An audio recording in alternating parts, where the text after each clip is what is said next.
Anna raced through the small ravine, the wolves hot on her tail. The wolf in the front was white, with massive paws and snapping jaws.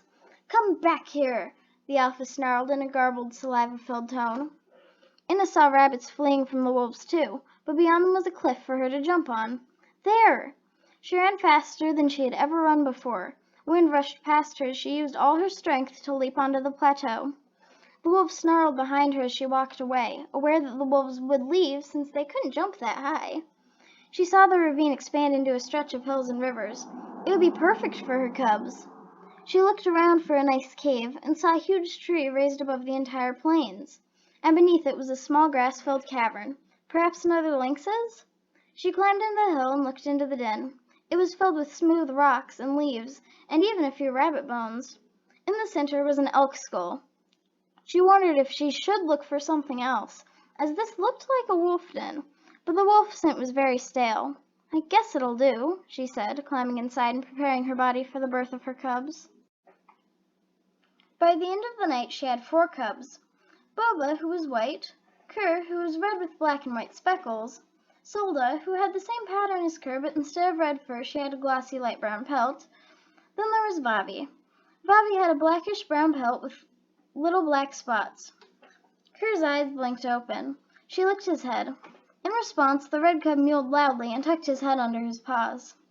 1 month of only hunting once a week became hunting for 5, and rabbits would soon not be enough for Anna's cubs.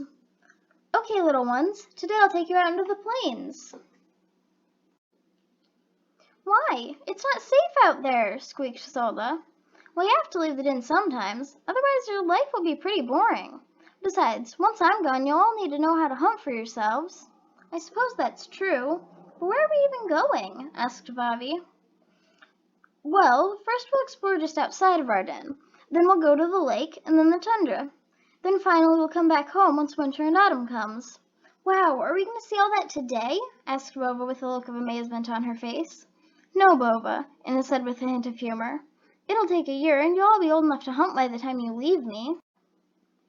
"But I don't want to leave you," cried Solda. "Don't worry, I thought the same when my mother told me this. But as you grow, you'll start to adjust to the idea of living alone."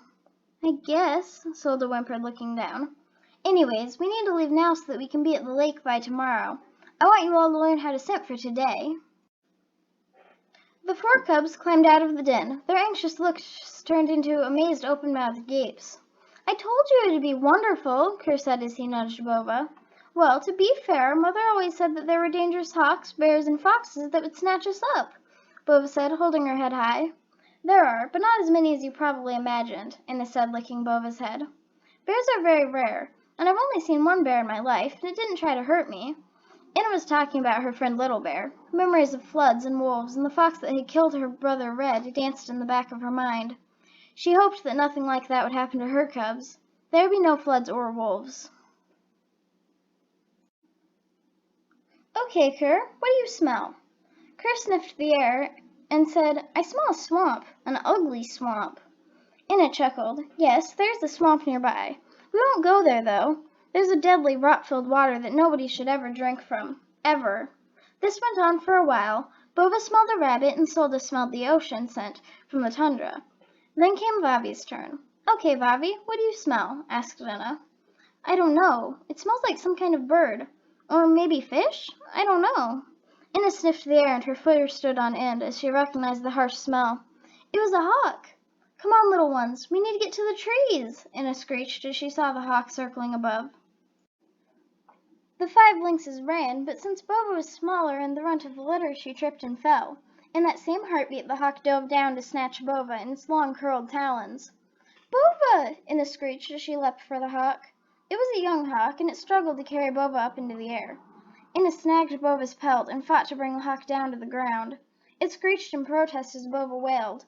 It clawed at Bova's head, knocking her out and making blood stream down onto Anna's face. Finally, the hawk let go. Anna leapt into the air to grab Bova as she fell, and luckily Anna managed to catch the small white cub. Bova's side was badly wounded. Blood flowed from the holes that the talons made. Anna looked inside the small holes and was relieved to see no guts, as it meant that she did not have internal bleeding. But she did see a bone, and was shocked to see that it was a rib. "Bova?" asked Ker as he ran over. Is she gonna be okay?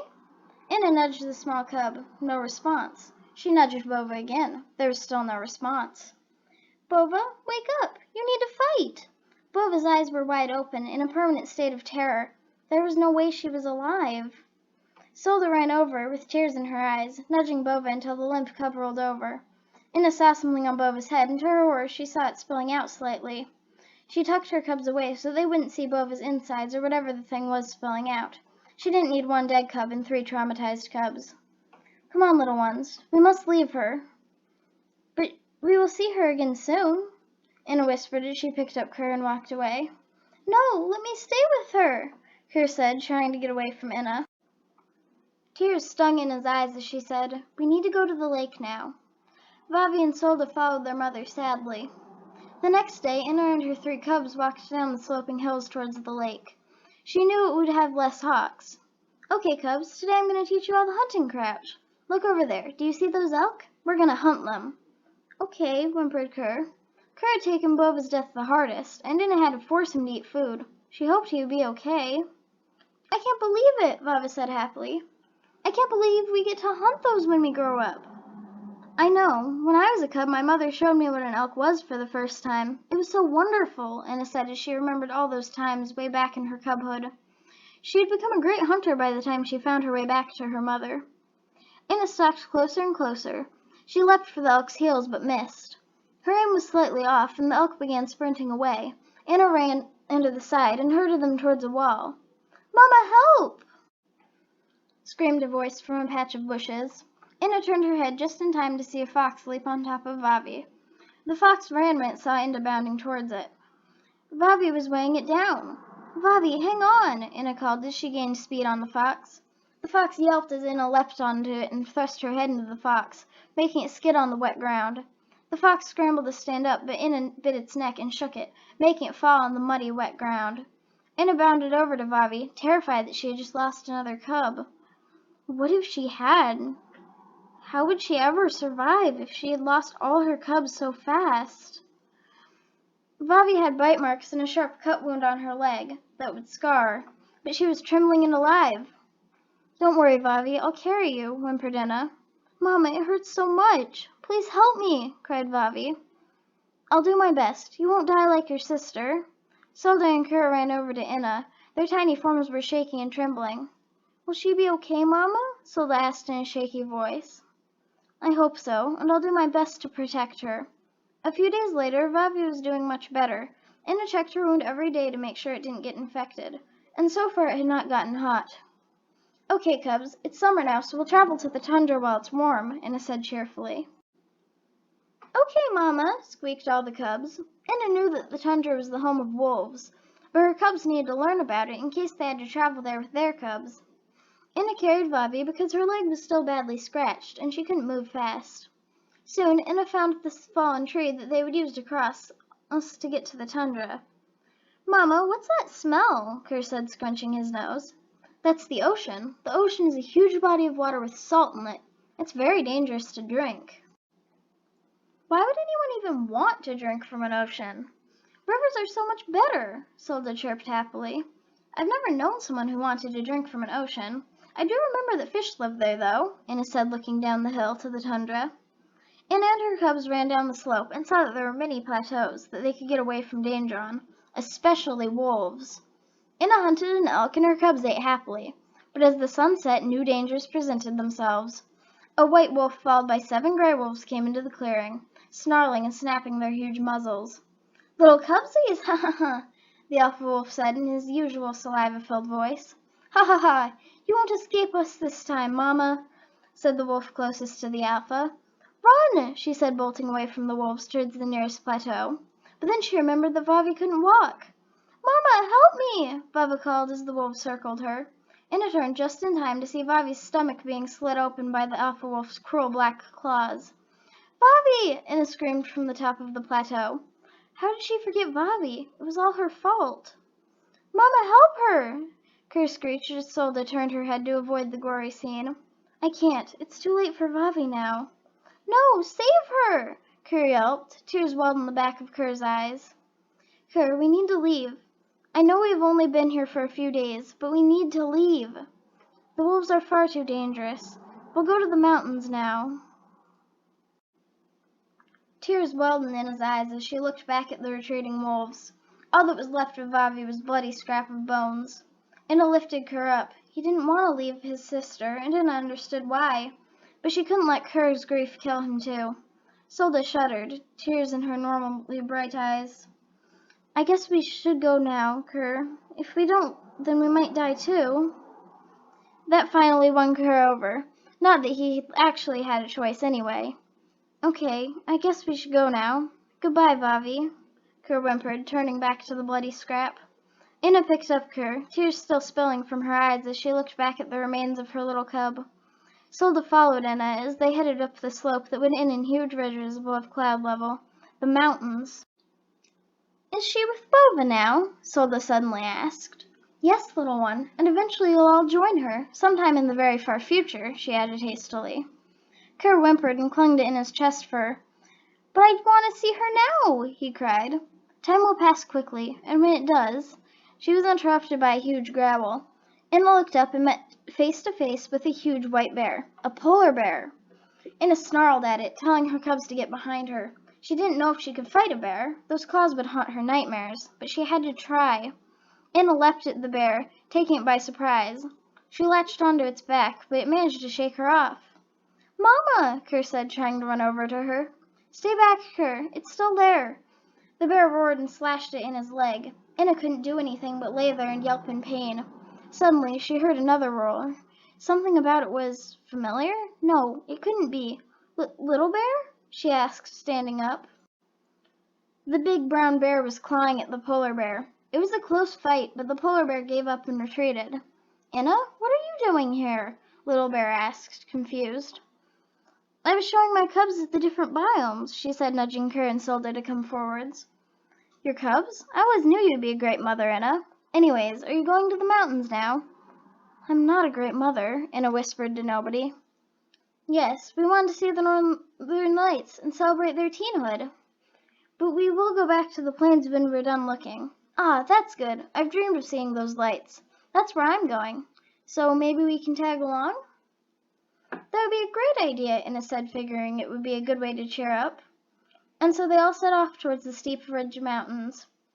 Isn't it so beautiful? She asked her cubs once they made it up the large ridges. It is, the two cubs said at the same time. I never thought I would be happy again after Vavi and Bova. This makes me so cheerful. I know, it is very pretty. All bears come here when they're adults, Little Bear said happily. Well, we shouldn't hold you up on your journey. After all, we do have a journey of our own to make, Anna said, nuzzling Little Bear's cheek. Yeah, you should leave now. The mountains aren't for lynxes that were born in plains. Anna picked up Solda and Kerr as she began to scale her ways down the mountains. At least two of her cubs would live. Maybe what made her a good mother was that she cared for them very much, and not that she protected them well. Of course, she still would protect them well as she could already. Mama, look, it's home, Solda said happily as they passed the ridges and began to walk towards the plains. A few days later, Solda and Kerr had grown. Solda was a strong fighter, and Kerr was still very sad about Bova and Vavi's death. But he was a good hunter and wasn't as sad anymore. Anna had found a small cave in the forest surrounding the plains, and they often ate pheasants. Kerr liked them more than Solda. However, one morning, everything went sour. Smoke. Lots of it. Anna awoke to the smell of burning and quickly awoke her cubs. What is it? The two teens mumbled. Then they smelled the smoke and awoke alert. We need to get out of the forest, Anna screeched as they ran out of the cave. She skidded to a halt as she saw that the fire was right outside of the den. Fire snaked past them in strands of orange lava-like blaze, catching the moss bedding on fire and catching Kerr's paws on fire. Kerr! Solda screamed, running forwards. Anna stared in horror as Kerr's fur and flesh melted off his bones. Solda, run! Anna said, pushing her outside of the den. The fire wasn't touching a small strip of dry grass, and they ran across it, desperate to escape. Kerr's horrible screams stopped as they left the forest. Anne would have nightmares about that Steen for the rest of her life.